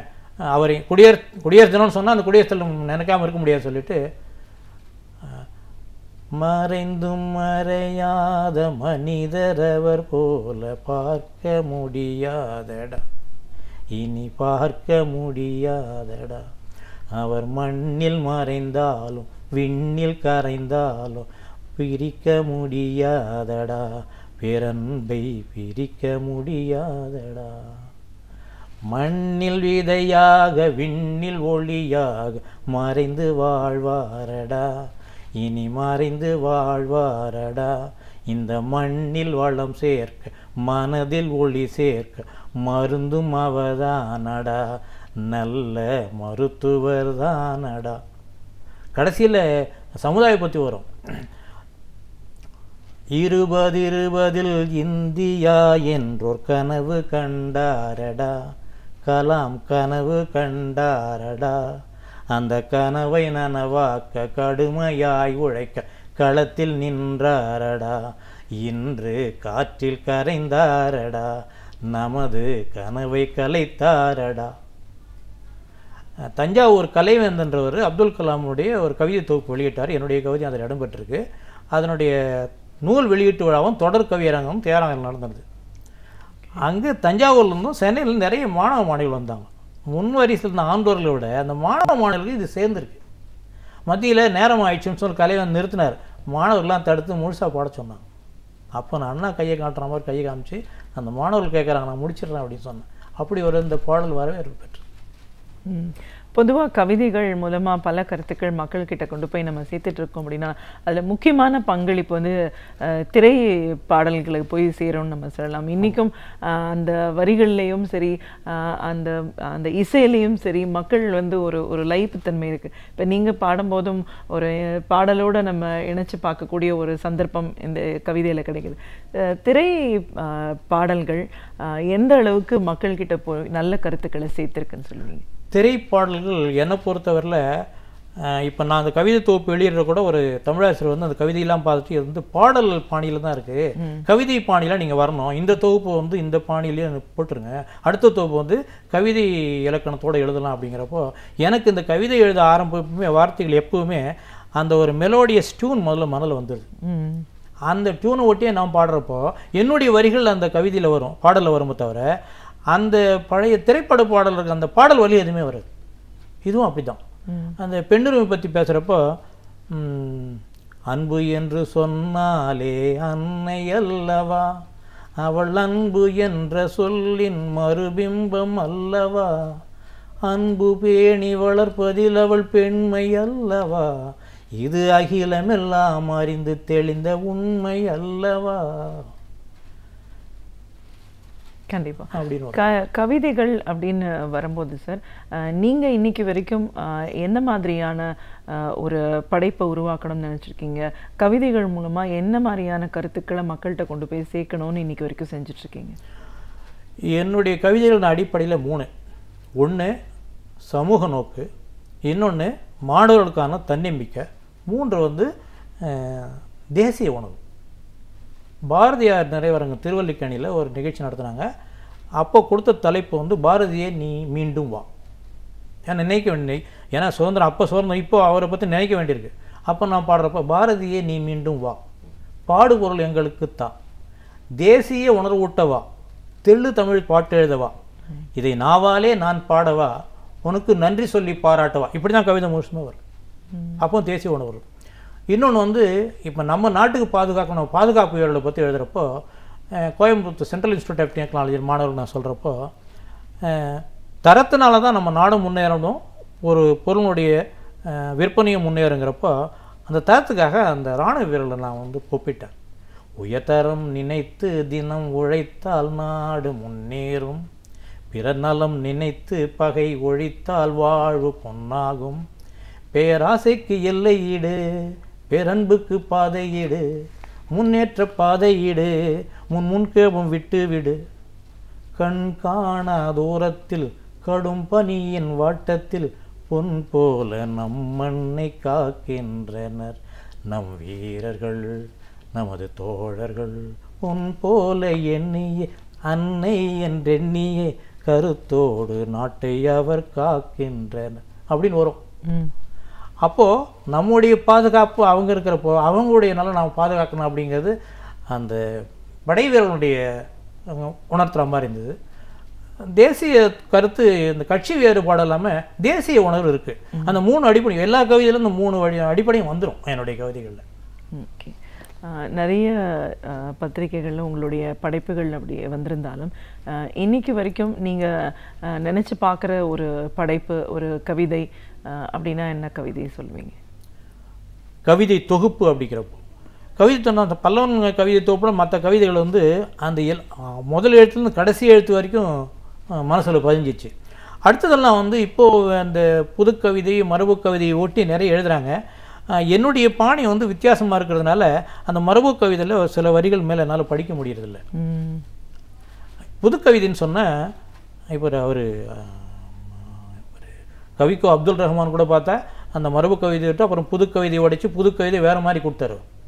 அவருடைய வரிகளோடு என்னை பாதிச்சது. அது வந்து ஒரு 30 ஆண்டுகளுக்கு முன்னாடி, அப்போது தொலைக்காட்சியெலாம் கிடையாது. அப்துல் ரஹ்மான் அப்புறம் கவிஞர் மேத்தாலாம் வானொலியில் கவியரங்கம், எங்கள் வீட்டில் எல்லோரும் எங்கள் பிரதர்ஸ்லாம் உட்காந்து கேட்குறோம். அப்போது வந்து இந்த வாழ்க்கையத்தை வந்து ஒரு வழிகளாக சொல்கிறார். உன் வாழ்க்கை உன் கையில் இருக்கிறது, நீயோ கை ரேகைகளில் தேடிக்கொண்டிருக்காயின்னு சொல்கிறப்போ அப்போது சமூக யதார்த்தத்தை சொன்னார். சரித்திரம் புரளும் போதும், சமுத்திரம் குமுறும் போதும், பொறுத்தவன் பொங்கும் போதும், புயல் காற்று சீரும் போதும், பறித்தவன் ஆதிக்கத்தை பசித்தவன் எதிர்க்கும் போதும், மறித்தவன் நின்றதில்லை எதிர்த்தவன் வென்றதில்லை அப்படின்னு சொல்லிட்டு கவிக்கோவனுடைய வரிகள். அது இப்போ நடைமுறையில் இருக்குது. சரித்திரம் புரளும் போதும் இப்போ சரித்திரம் மாறிட்டு எழுதிட்டு இருக்காங்க. சமுத்திரம் புரளும் போதுன்னா 2004 டிசம்பரில் சுனாமி வந்துச்சு. அப்புறம் பொருத்தவன் பொங்கும் போதும் புயல் காற்று சீரும் போதுன்னா டிசம்பர் 2016 அந்த புயலையும் நாம் பார்த்துட்டோம். ஆக 40 வருடங்கள் மாதிரி ஒரு கவிஞரால் யதார்த்தத்தை கணிக்க முடியுதுன்னு சொன்னால் இன்றைய எழுத்துக்கள் இன்றில்லாவட்டும் என்றைக்காவர்களும் யதார்த்த மக்களும் மாணவர்களும் புரிந்து கொள்வார்கள் அப்படிங்கிற வகையில் தான் என்னுடைய வரிகளும் நான் எழுதிட்டு வரேன். ஏன்னா அந்த அந்த இன்ஸ்டியூட் ஆஃப் காமர்ஸ் மாணவர்கள் மனசில் தைச்ச மாதிரி ஒவ்வொரு கவியரங்கத்துலேயும் இவன் வடசானியில் வந்து பெரம்பூரில் வந்து ஒரு இலக்கிய நிகழ்ச்சி நடக்குது. அதில் அந்த தலைமையேற்ற கவிஞர் துருவன் சொல்லிட்டு நிறைய நிகழ்ச்சியில் பார்த்துருக்காரு. அவர் மனம் திறந்து ஒரு வார்த்தை சொன்னார். மாணிக்கவாசன் கவிதை படிக்க ஆரம்பித்த பிறகு தான் இந்த கவியரங்கத்திலே ஒரு வைப்ரேஷன் வருது, அது புதுப்பிக்கப்படுது, எல்லார் கவனத்தையும் ஈர்க்குது அப்படின்னு எல்லா இடத்துலையும் சொல்லியிருக்காரு. அதே மாதிரி இச்சா மையத்தில் ஒரு கவியரங்கம் பாடி முடித்தப்போ காதலை பற்றி கவியரங்கம் பாட சொன்னாங்க. வயசுக்கு தகுந்த மாதிரி தலைப்பு கொடுக்குன்னு சொன்னேன். ஆனால் எழுதி படித்தேன். அப்போ வந்து அரங்கத்தில் பெரும்பாலும் கலைஞ்சிட்டாங்க. நான் படித்து முடிச்சால துருவன் இருந்து கேட்டார். கேட்டுட்டு இந்த கவிதையை வந்து அரங்கம் நிறைஞ்சிருக்கும் நீங்கள் படிச்சிருக்கணும் அப்படின்னு சொன்னேன். அதனால் அந்த கவியரங்கம் முடிச்சுட்டு வெளியில் வரப்போ 4 பேர் பாராட்டுறோம்ல ஒருத்தர் அந்த வரியை ஈர்த்துக்கிட்டு அவர் மனமும் வந்து வார்த்தைகள் சொல்கிறப்போ என்னுடைய கவிதை வீரர்கள் அந்தந்த கவியரங்கத்தை அந்த முடித்து வர தருவாத்திலே அங்கீகாரம் கிடைக்குது. அப்படிங்கிறப்போ இன்னும் என்னுடைய பணி நிறைய இருக்குது, நிறைய பேருக்கு சேரணும், எல்லா தலைப்பிலும் எழுதணும். காற்றுங்கிற தலைப்பில் ஒரு கவிதை படிக்க சொன்னாங்க. அந்த காற்றுங்கிற தலைப்பு கவியரங்கத்தை வந்து தமிழன் தொலைக்காட்சி நடந்து அதில் மருத்துவ கவிஞர் தலைமையேற்றார். அது முடித்த உடனே காற்றுங்கிறதுல இத்தனை வகை இருக்கிறது அப்படிங்கிறது இப்போ தான் தெரியுது. மாணிக்கவாசன் கவிதை கேட்டப்பறம் தான் அது காற்றுங்கிற தலைப்பில் சொன்ன காற்று வகைகளில் இது கவிதையின் ஊற்றுன்னு சொன்னார். அதனால் இப்போது நானாக எந்த கவிதை தலைப்பும் தேர்ந்தெடுக்கிறதில்ல. இப்போது இலக்கிய அமைப்புகள் தான் எனக்கு கவிதை தலைப்பு கொடுக்குறாங்க. அதுக்கு வந்து நான் 2-3 நிமிஷம் யோசிப்பேன். அவங்க கொடுத்துற தலைப்பிலேயே தான் என்னுடைய கவிதையை ஆரம்பிக்கும். அங்கே தான் ஆரம்பமே. கவிதைகள் படைப்புலக பயணம் அப்படின்னு ஒரு பக்கம் தொடர்ந்துட்டு இருந்தாலும் மாணவர்களுக்கு தன்னம்பிக்கை ஊட்டுற மாதிரியான ஒரு விஷயங்களை ஒரு பயிற்சியாளர் அப்படிங்கிற நிலையிலையும் நீங்கள் பல விதங்களில் இந்த மாதிரியான கருத்துக்களை கொண்டு போய் சேர்த்துருக்கீங்க. இன்றைக்கி இருக்கிற சூழலில் மாணவர்கள் பொறுத்த வரைக்கும் எப்படி இருக்காங்க? அவங்களுக்கு தன்னம்பிக்கை அப்படிங்கிற ஒரு விஷயம் வெளியிலேருந்து ஏன் தேவைப்படுற ஒரு சூழலில் இப்போ இருக்கும்? அவங்களுக்கு இப்போது நிறைய டைவர்ஷன்ஸ் இருக்குது. அவங்க வந்து எதில் கான்சென்ட்ரேட் பண்ணணும், ஃபோக்கஸ் அப்படிங்கிறது இப்போ இல்லாமல் இருக்குது. ஏன்னா நெறிப்படுத்தல் அந்த காலத்தில் இப்போ கூட பார்த்திங்கன்னா நேற்று கூட ஒரு நிகழ்ச்சியில் போய் கலந்துக்கிட்டப்போ தமிழுக்கு நாம் நன்றி சொல்லணும்னா கண்ணதாசன் சொல்லணும். தமிழ் சொற்கள் அவ்வளோ வந்து கோர்வையாக படிச்சிருப்பார். இப்போ கலைஞரையா வந்து அவருடைய வார்த்தையின் மூலமும் கவிதையின் மூலம் குரல் மூலமும் அந்த கரகரத்து குரல் மூலம் சொன்னதை விட தமிழ் சொற்கள் நிறைய சேர்த்துருக்காரு. இதெல்லாம் சேர்ந்து அந்த காலத்தில் இணையாக இருந்து அந்த படங்கள் வெற்றி பெறத்தும் படங்களோட பாடல் நினைவாகிறதுக்கு காரணமே அந்த தமிழ் வார்த்தைகள் தான். அப்படிங்கிறப்போ அதன் பால் மாணவர்களுக்கு ஈர்ப்பு இல்லாதது காரணம் கலைஞர் தலைமுறை அடுத்த தலைமுறைகள் அந்த மாணவர்களை ஒருங்கிணைக்கிற பணி கொஞ்சம் தொய்வாக இருக்கிறதா நினைக்கிறோம். கவிஞர்களுக்கும் இப்போ வந்து திரைப்பட பாடல் ஆசிரியராக தான் அவங்க நோக்கம் அப்படிங்கிறதுனால அதை நோக்கி போயிடுறாங்க. அது வரைக்கும் இலக்கிய நயத்தோடு எழுதினா கூட திரைப்பட பாடலுங்கிறப்போ நாங்கள் அதுக்காக எழுத வேண்டிய நிலைமைன்னு சொல்லிட்டு ஒரு சாக்கு சொல்ல வேண்டிய நிலைமை இருக்கிறப்போ அந்த வரிகள்லாம் போது எனக்கு கேட்குறப்போ மனசில் நெருப்பு தைக்கிற மாதிரி இருக்கும், ஊசியால் குத்துற மாதிரி இருக்கும். நம்ம கையற்ற தீரத்தில் இருந்தால் அவர் கண்டிக்கிற நிலைமை கூட இருக்குது. ஆனால் இப்படி இருக்கப்போ மாணவர்கள் நெறிப்படுத்துறது வந்து இந்த காலத்து கவிஞர்களும் திரைப்பட பாடல் ஆசிரியர் பெரும்பங்கு பணியாற்றவில்லைங்கிறது என்னுடைய ஆதங்கம். அதை நோக்கி பயணிக்கும்னு சொன்னால் பொருளாதாரத்துறையில் அவங்கள யாரும் இப்போ இதுதான் கேட்குறாங்க. அந்த வார்த்தைகளோட இசைக்கு தான் மதிப்பு கொடுக்குறப்போ அந்த வார்த்தையில் வர்ற அந்த கருத்துக்கள் வந்து மாணவருடைய சேரவில்லை. ஆக அதை வந்து நேரோட்டத்தில் போகிற மாதிரி மாணவடி போயிடுறாங்க. அவங்க நெறிப்படுத்த முடியும்னா இலக்கியத்தின் பார் வரவழைக்கணும். இலக்கிய அமைப்புகளோட என்னுடைய ஆதங்கம் இந்த தொலைக்காட்சி மூலம் சொல்ல விரும்புகிறேன். மரபு கவிதை எழுதுங்க, இலக்கணத்தை ஃபாலோ பண்ணுங்க அப்படின்னு சொல்லிட்டு ரொம்ப நெருக்கி இப்போ வந்து எல்லாமே ஈஸியாக எடுத்துகிட்டு போகிற மாணவர் சொல்ல வந்து அவனுக்கு நான் சொன்ன மாதிரி 2 வரியில் ஒரு பையன் வாழ்க்கையை மாற்றிருக்கிறப்போ அப்படி சொல்கிறத விட்டு மறுபடியும் அந்த இந்த இலக்கணத்தோடு வாங்கன்னு சொல்கிறப்போ அவங்க இதை நம்மளோட காத தூரம்னு சொல்லிட்டு போயிடுறாங்க. அப்போ அதுக்கப்புறம் நீங்கள் என்ன கருத்துக்கள் சொன்னாலும் அது காது கொடுத்து கேட்க மாட்டோம். முதல் பக்கத்துலேயே அவனுக்கு பிடிக்கிற மாதிரி வரி இருந்தால் அடுத்த வரியை படிக்கிறான், கதை படிக்கிற மாதிரி. ஸோ அவங்களை நெறிப்படுத்துவது தமிழ் ஆர்வலர்கள், தமிழ் கவிஞர்கள், திரைப்படம் வணிக நோக்கமாக இருந்தாலும் சமுதாயத்தை முன்னேற்றத்தான். ஏன்னா இப்போ இந்த திரைப்படம் தான் சமுதாய சீரழிவுக்கு காரணமே திரைப்படம் தான். ஆனால் படத்தை பார்த்தா நிறைய பேர் இந்த மாதிரி செஞ்சுக்கிறான்றாங்க. வசைப்படுத்தாலும் கொச்சைப்படுத்தாலும் அதில் தான் வந்தது. அப்படிங்கிறப்போ வருங்கால சமுதாயத்தை நாம் விளைக்கிறோமா இல்லை பின்விளைவுகளை ஏற்படுத்தணுமான்ற ஒரு சமூக அக்கறையும் வரணும். அவங்களுக்கு கிடைக்கிற விருது பாராட்டு அப்படிங்கிறத விட அவங்களால் விதைக்கப்பட்ட விதை நாளை விருட்சமாகி மற்ற வருங்கால சமுதாயத்தை பலனளிக்கிற மாதிரி நாம் ஏதாவது விதைச்சோமா அப்படிங்கிற எண்ணத்தில் அவங்க எழுதணும். தனியாக தொகுப்பு போட்டு அதை வாங்குறவங்க தான் படிப்பாங்களே தவிர இந்த மாதிரி பெரிய ஊடகங்கள் இப்படி கருத்து போய்மானா மாணவர்கள் என்னுடைய நம்பிக்கை இந்த வழி கொண்டு வர முடியும். வருங்கால மாணவர்கள் ஒரு படைப்பாளிகளாக உருவாகிறதுக்கு உண்டான கடமைகளை நாம் செய்யணும்னு தான் தோன்றுது. நான் மாணவர்களை சந்தித்தாலும் அறிஞர்களை சந்தித்தாலும் கவியரங்க மேதைகளை சந்திச்சு இப்போ கடந்த வாரம் வந்து மேனாள் அரசவை கவிஞர் முத்துலிங்கம் தலைமையிலே ஒரு கவிதை படித்தேன். அந்த கவிதையில் வந்து நம்ம அப்துல் ரஹ்மானுடைய கவிதாஞ்சலி தான் படித்தேன் நான். அவர் ஓகே, ஒரு கவிஞராக அடிப்படையில் ஒரு பொறியாளராக இருந்தாலும் அந்த பணிக்காலத்திலையும் ஒரு பயிற்றுனர் அப்படிங்கிற முறையில் நிறைய நல்ல விஷயங்களை இலக்கியபூர்வமாக மக்கள்கிட்ட கொண்டு போய் சேர்க்கிற பணியை செஞ்சிட்ருக்கீங்க.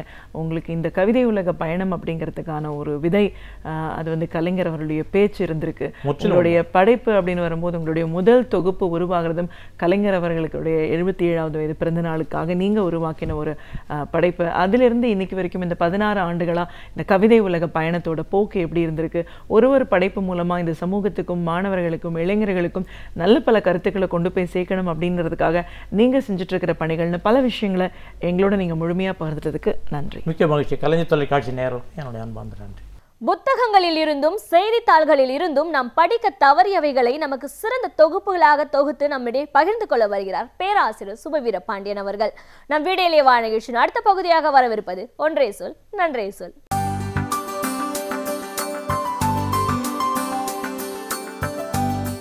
அனைவருக்கும் என் அன்பு வணக்கம்.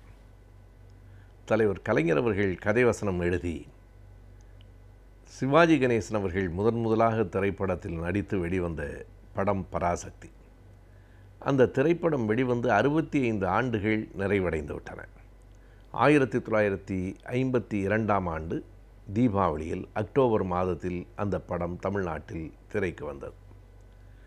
அந்த பராசக்தி குறித்து எத்தனை கடுமையான எதிர்ப்புகளை அது சந்தித்தது என்பது குறித்து பல்வேறு செய்திகள் வெளியாகி இருக்கின்றன. இன்று வரையில் வெளிவராத ஒரு புதிய செய்தியை மறைந்த ஆய்வாளர் எம்எஸ்எஸ் பாண்டியன் அவர்கள் ஒரு ஆங்கில கட்டுரையிலே எழுதியிருக்கிறார். அதை தமிழில் சுபகுணராஜன் பெயர்த்திருக்கிறார். அந்த கட்டுரையை இந்த மாதம் வெளிவந்திருக்கிற திராவிடர் விடுதலை கழகத்தினுடைய இலக்கிய மாத இதழான நிமிர்வோம் என்னும் இதழ் வெளியிட்டிருக்கிறது. அதில் ஒரே ஒரு செய்தி தான், ஆனால் அந்த ஒரு செய்தி அழுத்தமானது. 52 அக்டோபரில் அந்த படம் வெளிவருகிற போது ராஜாஜி அவர்கள்தான் சென்னை தலைமாகாணம், மெட்ராஸ் பிரசிடென்சி என்று அழைக்கப்பட்ட சென்னை தலைமாகாணத்தினுடைய முதலமைச்சராக, அப்போது அந்த பொறுப்புக்கு பிரீமியர் என்று பெயர், முதலமைச்சராக இருந்தார். ராஜாஜி அவர்கள் இருந்தபோது அந்த படம் வெளிவந்தது. அதை நாம் கவனித்து கொள்ள வேண்டும். ராஜாஜி அவர்கள் ஐதீகமான கொள்கைகளை கொண்டவர், கடவுள் நம்பிக்கை மிக்கவர், வர்ணாசிரம தர்மத்திலும் நம்பிக்கை உடையவர். கடவுள் நம்பிக்கையை மறுத்து வர்ணாசிரம தர்மத்தை எதிர்த்து ஒரு படம் அன்றைக்கு வந்து ஒரு பெரிய புரட்சியை மக்களிடத்திலே ஏற்படுத்தியது. அந்த படம்தான் பராசக்தி. எனவே அன்றைக்கு முதல்வராக இருந்த ராஜாஜி அவர்களுக்கு தமிழன் என்கிற பெயரில் எழுதப்பட்ட ஒரு கடிதம்தான் இந்த கட்டுரையினுடைய மையப்பொருள். அந்த கடிதம் இப்போது ஆவண காப்பகத்திலிருந்து எம்எஸ்எஸ் பாண்டியன் அவர்களால் எடுக்கப்பட்டிருக்க வேண்டும். முதலமைச்சருக்கு எழுதப்பட்ட கடிதம் மிக கவனமாக தமிழன் என்கிற புனை பெயர் தேர்ந்தெடுக்கப்பட்டிருக்கிறது. ஏனென்றால் வேறு யாரும் மோதாமல் இவர்களுக்கு எதிராக, ஏனென்றால் தமிழ் உணர்ச்சி, தமிழ் இன உணர்வு இவற்றை திமுக கழகம் வளர்த்து கொண்டிருந்த காலம் என்பதனாலே அந்த பெயரிலேயே தமிழன் என்ற புனை பெயரில் 16 பக்கங்கள் ஒரு கடிதம் ராஜாஜி அவர்களுக்கு எழுதப்பட்டிருக்கிறது முதலமைச்சருக்கு. அந்த கடிதத்தில் 2 செய்திகள் இருக்கின்றன. ஒன்று, பராசக்தி படம் எப்படி ஒரு பெரிய அரசுக்கு எதிராகவும் மக்கள் நம்பிக்கைக்கு எதிராகவும் இருக்கிறது என்று சொல்லுவது ஒரு பகுதி. இந்த படத்தை மக்கள் இவ்வளவு ஆதரிக்கிறார்களே என்று ஆதங்கப்படுவது இன்னொரு பகுதி. தன்னை அறியாமல் இந்த படத்துக்கு இருக்கிற ஆதரவையும் அந்த கடிதம் வெளிக்காட்டி விடுகிறது. நமக்கே கூட தெரியாத சில செய்திகளை அந்த கடிதம் தருகிறது. அந்த படம் வெளியான அன்று அந்த தமிழன் என்பவர் எழுதுகிறார், வெளியான அன்று நான் திரையரங்கத்தின் வாசலில் நின்று பார்க்கிறேன். மிருகங்களைப் போல சண்டை போட்டுக்கொண்டு ஒரு சின்ன வாயிலுக்கு உள்ளே தங்களை நுழைத்து கொண்டிருக்கிறார்கள் இந்த மனிதர்கள். இப்படி துயரப்பட்டு ஒரு திரைப்படத்துக்கு பார்ப்பதற்கான கட்டணச் சீட்டு வாங்க வேண்டுமா? பகீரதர் கூட கங்கையை கொண்டு வருவதற்கு இவ்வளவு துயரப்பட்டிருக்க மாட்டார். இந்த படம் பார்க்க மக்கள் இப்படி முண்டியடித்து கொண்டு உள்ளே போகிறார்கள் என்று எழுதுகிறார். அப்படியானால் அந்த படம் திரையிடப்பட்ட நாளிலேயே எத்தனை பெரிய செல்வாக்கோடு இருந்திருக்கிறது, எவ்வளவு பெரிய வரவேற்பை பெற்றிருக்கிறது என்பதை அந்த படத்துக்கு எதிராக கடிதம் எழுதியவரின் வரியிலிருந்தே நம்மால் புரிந்து கொள்ள முடிகிறது. அவ்வளவு பெரிய கூட்டம் யாருக்காக வந்திருக்கக்கூடும் என்பது அடுத்த கேள்வி. ஏனென்றால் அன்றைக்கு சிவாஜி கணேசன் அவர்கள் புகழ்பெற்ற நடிகர் இல்லை. அதுதான் அவர் நடித்து வெளிவருகிற முதல் திரைப்படம். அதுதான் முதல் திரைப்படம் என்பதனாலே அவருடைய படம் என்பதற்காக ரசிகர்கள் வந்து சேர்ந்திருக்க வாய்ப்பு இல்லை. அந்த படம் எதனால் அவ்வளவு பெரிய கூட்டத்தை ஈர்த்தது என்பதையும் அந்த கடிதமே சொல்லுகிறது. நானும் உள்ளே போய் அந்த படத்தை பார்த்தேன். கதை வசனம் மு. கருணாநிதி என்று போட்டவுடனே இந்த மக்கள் எப்படி ஆர்ப்பரிக்கிறார்கள் என்று எழுதி கடுமையான சொல்லையும் அவர் பயன்படுத்துகிறார். தலைவர் அவர்களை முட்டாள் என்று அவர் எழுதுகிறார். அவருக்கு இவ்வளவு பெரிய ஆர்ப்பரிப்பு இருக்கிறதே என்று எழுதுகிறார். ஆனால் எதனை அவர் காட்டி கொடுத்து விட்டார் என்றால், அன்றைக்கே தலைவர் கலைஞர் அவர்களுக்கு அவ்வளவு பெரிய வரவேற்பு மக்களிடம் இருந்திருக்கிறது என்பதை அந்த கடிதம் வேண்டாத வெறுப்பாக சொல்லிவிட்டது.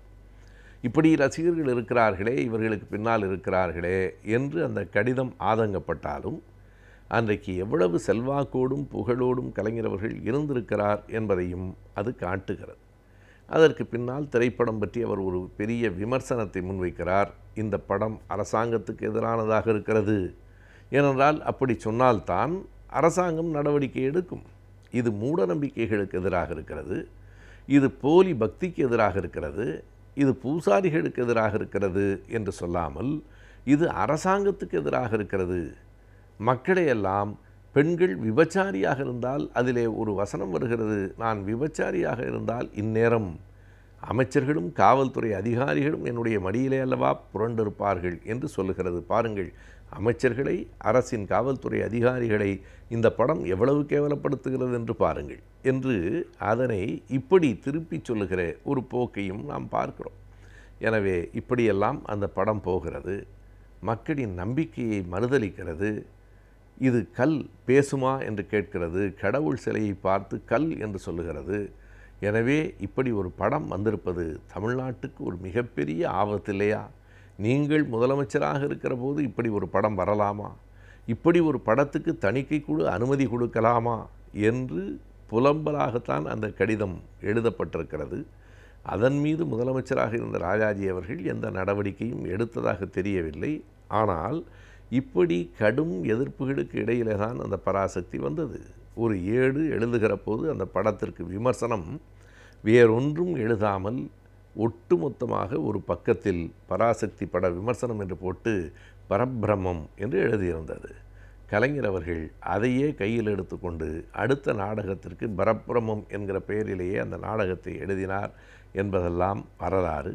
எனவே 65 ஆண்டுகளுக்கு முன்னால் வெளிவந்த ஒரு திரைப்படம் தமிழக வரலாற்றில் எத்தனை பெரிய மாற்றத்தை, சமூக புரட்சியை ஏற்படுத்தி இருக்கிறது என்பதை இத்தனை ஆண்டுகளுக்கு பிறகும் அந்த கடிதத்தை படிக்கும்போது நம்மால் உணர்ந்து கொள்ள முடிகிறது. கற்ற கல்விக்கு ஏற்ற வேலை வாய்ப்புகளை அமைத்துக் கொள்வது என்பது மிகவும் கடினமாகின்றது. எனவே கற்ற கல்விக்கு ஏற்ற வேலை வாய்ப்புகள் எவை என்பதை பற்றியும், வேலை வாய்ப்புகளுக்கு ஏற்ற கல்வி முறைகள் என்ன என்பதை பற்றியும் நாம் அறிந்து கொள்வதே இந்த பகுதி. எனவே நம் விடியலை வா நிகழ்ச்சியின் அடுத்த பகுதியாக வரவிருப்பது ஆலோசனை நேரம்.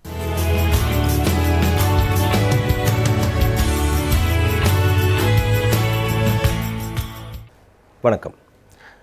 நாம் இந்த ஆலோசனை நேரம் நிகழ்ச்சியில் ஒரு பட்டதாரி இளைஞர் அவருடைய பட்டப்படிப்பிற்கு பின்னால் என்ன மாதிரியான அரசு துறைகளில் என்ன மாதிரியான வேலைகளுக்கு போகலாம், அரசு சார்ந்த நிறுவனங்களில் என்ன மாதிரியான பணிகளுக்கு செல்லலாம், அந்த பணிகளுக்கான தேர்வு முறை என்ன, அதற்கு ஏதாவது தேர்வு இருந்தால் அந்த தேர்வினுடைய முறைகளும் தேர்வுகளும் என்னென்ன, அந்த தேர்வை நடத்தக்கூடிய அமைப்புகள் என்னென்ன, அந்த தேர்வை அந்த தேர்வுக்காக தயாராகிற போது ஒரு மாணவர் சந்திக்கக்கூடிய பிரச்சனைகளும் சவால்களும் எப்படி இருக்குது, அந்த சவால்களை எப்படி எதிர்கொள்ள வேண்டும், அவற்றை எதிர்கொண்டு எப்படி சக்ஸஸ்ஃபுல்லாக அந்த தேர்வை வந்து தேர்ச்சி அடைய வேண்டும், நமக்கான இலக்கை அடைய வேண்டும் அப்படிங்கிறது குறித்து நம்ம தொடர்ச்சியாக பேசிட்டு வந்துட்ருக்கோம். அந்த வகையில் வந்து மத்திய அரசு பணியாளர் தேர்வாணையம், அதாவது யூபிஎஸ்சி நடத்தக்கூடிய தேர்வுகள் என்னென்ன அப்படின்னு குறித்து பார்த்தோம். அதுக்கப்புறம் ஐஏஎஸ் தேர்வுகள்னு சொல்லக்கூடிய சிவில் சர்வீசஸ் எக்ஸாமினேஷன், அந்த எக்ஸாமினேஷனுடைய ஸ்கீம் என்ன, அமைப்பு என்னங்கிறத பற்றி பார்த்தோம். அதனுடைய ஒரு பகுதியாக வந்து ஆளுமை தேர்வில் ஒரு மாணவருக்கு என்ன மாதிரியான சந்தேகங்கள்லாம் இருக்கும், அந்த சந்தேகங்களை எப்படி சரி பண்ணுறது, அதை எப்படி வந்து ஓவர் கம் பண்ணுறது, எப்படி ஒரு சக்ஸஸ்ஃபுல் அண்ட் எஃபெக்டிவ் இன்டர்வியூ கொடுக்கறது அப்படின்னு குறித்து பேசினோம். அந்த இன்டர்வியூனுடைய ஒரு பகுதியாக வந்து ஸ்ட்ரெஸ் இன்டர்வியூ அண்ட் ஸ்ட்ரெஸ் எப்படி வந்து ஒர்க் ஆகுது, எப்படி ஒரு ஸ்ட்ரெஸ் வந்து ஒரு மாணவரை பாதிக்குது அப்படிங்கிறத குறித்து நம்ம பேசிகிட்டு இருக்கிறோம்.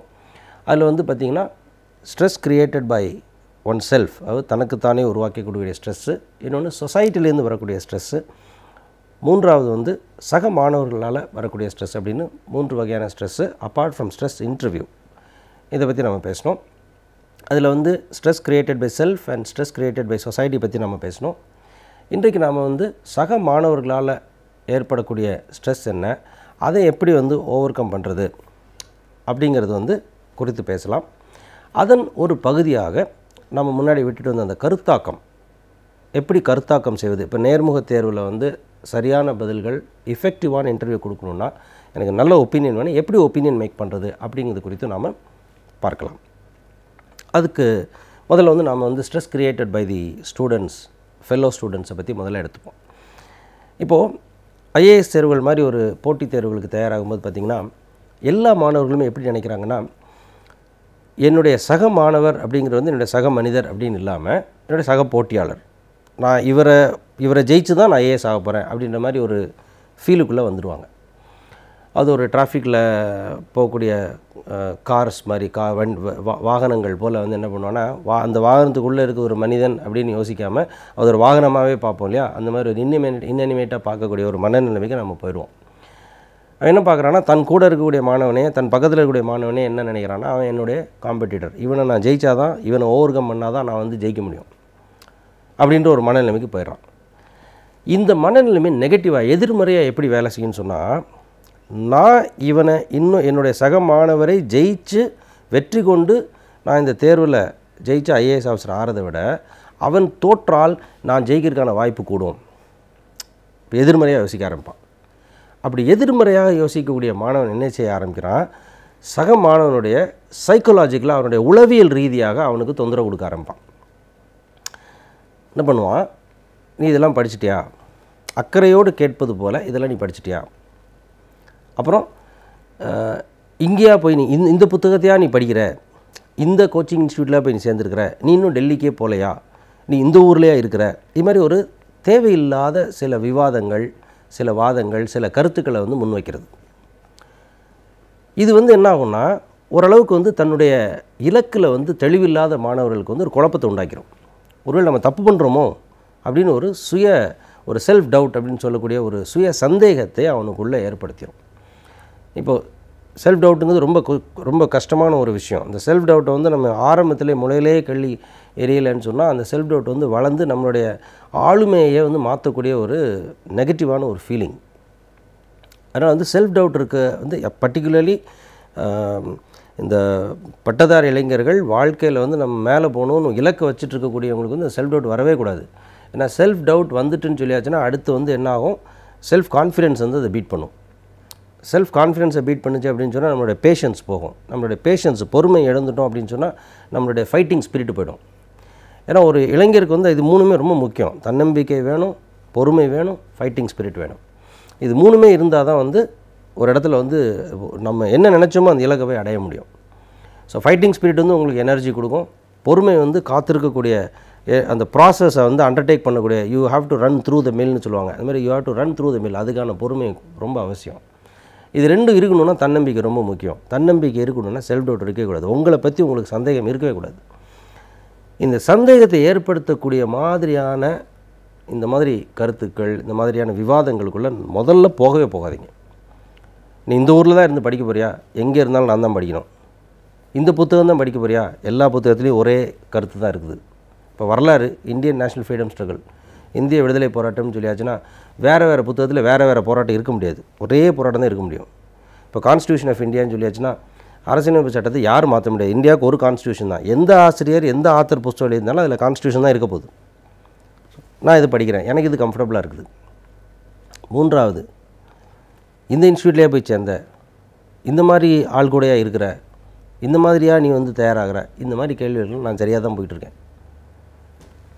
இந்த மாதிரி நெகட்டிவாக போயிட்டுருக்கக்கூடிய விஷயங்களை முதல்ல புறந்தள்ளிட்டு நான் சரியாக தான் இருக்கிறேன் அப்படின்ற எண்ணத்தை உங்களுக்குள் விதையுங்கள். நம்பர் 1. சரி, அப்போ எப்படி சார் இருக்க முடியும்? ஒரு வேளை நான் ஒரு தப்பான புக்கு படிச்சிருந்தா, ஒரு வேளை நான் ஒரு தவறான இடத்துல, நிஜமாகவே தவறான இடத்துல இருந்திருந்தா, அப்போ நான் அடுத்தவன் சொல்கிறத கேட்கவே கூடாதா, ஆலோசனை எடுக்கக்கூடாதா? அப்படி சொல்ல வரல.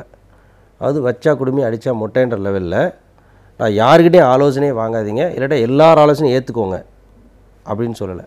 எல்லாருடைய ஆலோசனையும் ஏற்றுக்கொள்வதும் தவறு, யார்கிட்டையும் ஆலோசனை வாங்க மாட்டேன்னு சொல்கிறதும் தவறு. ரெண்டுக்கும் மத்தியில் ஒரு பேலன்ஸ்டு வியூ ஒன்று இருக்குது. ஆலோசனை வாங்குவேன், எனக்கான தேவை என்னங்கிறத நான் தெளிவுபடுத்திக்குவேன், எனக்கான தேவை என்னங்கிறத தெளிவாக்கிட்டு நான் ஆலோசனைகளை வாங்குவேன். அந்த ஆலோசனைகளை நான் வந்து எடை போட்டு பார்ப்பேன். எனக்கான தேவைக்கு ஏற்றாற் போல் இருக்கக்கூடிய, என்னுடைய தேவையை முழுமைப்படுத்தக்கூடிய, தீர்க்கக்கூடிய எந்த ஆலோசனை இருந்தாலும் அதை நான் ஏற்றுக்கொள்வேன் அப்படிங்கிற பக்குவத்துக்கு வரணுங்கிறது தான் என்னோடய பாயிண்ட். யார் என்ன சொன்னாலும் கேட்குறதும் தப்பு, யாருக்கிட்டையும் கேட்க மாட்டேன்னு சொல்லிட்டு போகிறதும் தப்பு. ஆக இப்போ நீங்கள் முதல்ல இருந்து பார்த்தீங்கன்னா, நான் முதல்ல சொன்ன விஷயத்துக்கு தான் நான் மறுபடியும் வர்றேன். Be responsible. Be responsible in sense என்னன்னு சொன்னால், இப்போ ஐஏஎஸ் தேர்வுன்னு எடுத்துட்டிங்கன்னா அந்த தேர்வு முறை என்ன, அந்த தேர்வுக்கு என்ன படிக்கணும், இந்த தேர்வுக்கு யூபிஎஸ்சி என்ன எதிர்பார்க்குது அப்படிங்கிற விஷயத்தை தெரிஞ்சுக்கோங்க, தெளிவாக தெரிஞ்சுக்கோங்க. தெளிவாக தெரிந்து கொண்டு இவற்றில் எனக்கு என்னெல்லாம் இருக்குது, இப்போது what are the qualities and what are the aspects, what is required for UPSC I already possess. என்னிடம் இந்த தேர்வை வெற்றி பெறுவதற்கு என்ன மாதிரியான தகுதிகள்லாம் வேணும், அது என்கிட்ட என்னெல்லாம் இருக்குது, என்னெல்லாம் என்கிட்ட இல்லை, எதெல்லாம் நான் டெவலப் பண்ண வேண்டியிருக்கும். அப்படி டெவலப் பண்ணணுன்னா அதற்கு சரியான இடம் எது, சரியான ஆசிரியர் யாராக இருக்க முடியும், சரியான புத்தகங்கள் எவை, இதுக்கு உங்களுக்கு இந்த மாதிரி விஷயங்களை சொல்கிறதுக்கு நிறைய இடங்கள் இருக்குது. இப்போ இந்த ஆலோசனை நேரம் மாதிரியான நிகழ்ச்சி கூட அந்த அடிப்படையில் தான் வழங்கப்படுகிறது. இப்போ இதில் வந்து உங்களுக்கு ஆலோசனைகள் கிடைக்குது, ஐடியாஸ் கிடைக்குது. இந்த ஐடியாவை நீங்கள் முதல்ல சேர்ன் அரவுண்ட் பண்ணுங்கள், உங்களுக்குள்ளே வச்சு யோசிச்சு பாருங்கள், இது சரிதானா, இதை நான் ஏற்றுக்கொள்ள முடியுமா, எனக்கு சரியான விஷயம். இப்போ எல்லோரும் சொல்கிறாங்க அப்படிங்கிறதுக்காக நீங்கள் டெல்லி போக முடியாது. டெல்லிக்கு போகிறதுல நிறைய டெல்லி போகிறதுனால உங்களுடைய ஐஏஎஸ் தேர்வுக்கான தயாரிப்புகளில் வந்து உங்களுக்கு நிறைய டெல்லி ஹெல்ப் பண்ணலாமல் இருக்கும். பட் அதில் இருக்கக்கூடிய மற்ற சிக்கல்கள் இருக்குல்ல. நம்பர் 1, டெல்லிக்கு போகிறதுனால என்ன பாதிக்கப்பட்டு இருக்கும், பணம். அதுக்கு முதல்ல உங்கள் குடும்பம் தயாராக இருக்குதா, உங்களால் பணம் செலவு பண்ண முடியுமா, அவ்வளோ செலவு பண்ணி தான் நீங்கள் ஐஏஎஸ் ஆகணுமா. 3, பெரிய பிரச்சனை அங்கே இருக்கக்கூடிய கிளைமேட்டிக் கண்டிஷன்ஸ். அந்த கிளைமேட்டிக் கண்டிஷனில் உங்களால் சர்வே ஆக முடியுமா. லாங்குவேஜ் ப்ராப்ளம், நீங்கள் அங்கே போனீங்கன்னா தனியாக இருக்கணும், ஹோம் சிக் ஆவீங்களா, ஃபுட்டு மாறும், இதுக்கெல்லாம் நீங்கள் தயாரான்னு பார்க்கணும். இந்த மாதிரி அடுத்த வேறு சிக்கல்கள் என்ன வருங்கிறதையும் எடை போட்டு பார்க்கணும். இதை தான் நான் சொல்கிறேன். ஒரு ஆலோசனை வந்தால் நமக்கான தேவை என்ன, அந்த தேவைக்கும் நம்மளோட தேவைக்கும் அந்த ஆலோசனைக்கும் நேரடி தொடர்பு இருக்கிறதா, அந்த ஆலோசனை நம்மளுடைய தேவையை தீர்க்குமா என்று பார்த்துவிட்டு அதுக்கப்புறமா நீங்கள் அதை அக்செப்ட் பண்ணுறதுக்கான ஒரு மனநிலைமைக்கு வந்தீங்கன்னா உங்களுக்கு ஸ்ட்ரெஸ் வராது. இப்போ சக மாணவர்கள் என்ன பேசினாலும் என்ன பண்ணாலும் அவன் எப்படி படித்தாலும் உங்களுக்கு அந்த ஸ்ட்ரெஸ்ஸே வராது. ஏன்னா உங்களுக்கு உங்கள் இலக்கு என்னன்னு தெரியும், அந்த இலக்கை அடைவதற்கு என்ன செய்யணும்னு தெரியும், அப்படி செய்ய வேண்டிய விஷயங்களை எதெல்லாம் வந்து உங்ககிட்ட ஆல்ரெடி இருக்குதுன்னு தெரியும், அதில் இல்லாத சில விஷயங்கள் எவை நீங்கள் கற்றுக்கொள்ள வேண்டியன்னு உங்களுக்கு தெரியும். இந்த கற்றுக்கொள்வதற்காக முனைப்பையும் முயற்சியும் நீங்கள் ஆல்ரெடி எடுத்துட்டிங்கன்னா யாரும் உங்களை தேவையில்லாமல் குழப்பவோ மன அழுத்தத்தை கொடுக்கவோ முடியாது. ஸோ ஆக மறுபடியும் நான் முதல்ல சொன்ன விஷயத்துக்கு வந்துடுறேன். Be responsible and rational. ரெஸ்பான்சிபிளாகவும் ரேஷ்னலாகவும் இருந்தால் கண்டிப்பாக எந்த வகையான ஸ்ட்ரெஸ்ஸையும் ஹேண்டில் பண்ணலாம், ப்ரிவெண்ட் பண்ணிடலாங்கிறது என்னுடைய கருத்து. ஸோ கருத்தாக்கங்கள் எப்படி இருக்கும், அதுக்கப்புறம் இந்த தேர்வு குறித்த மற்ற விஷயங்கள் எப்படி இருக்குங்கிறது குறித்து நம்ம தொடர்ந்து வரக்கூடிய நிகழ்ச்சியில் பேசலாம். நன்றி, வணக்கம்.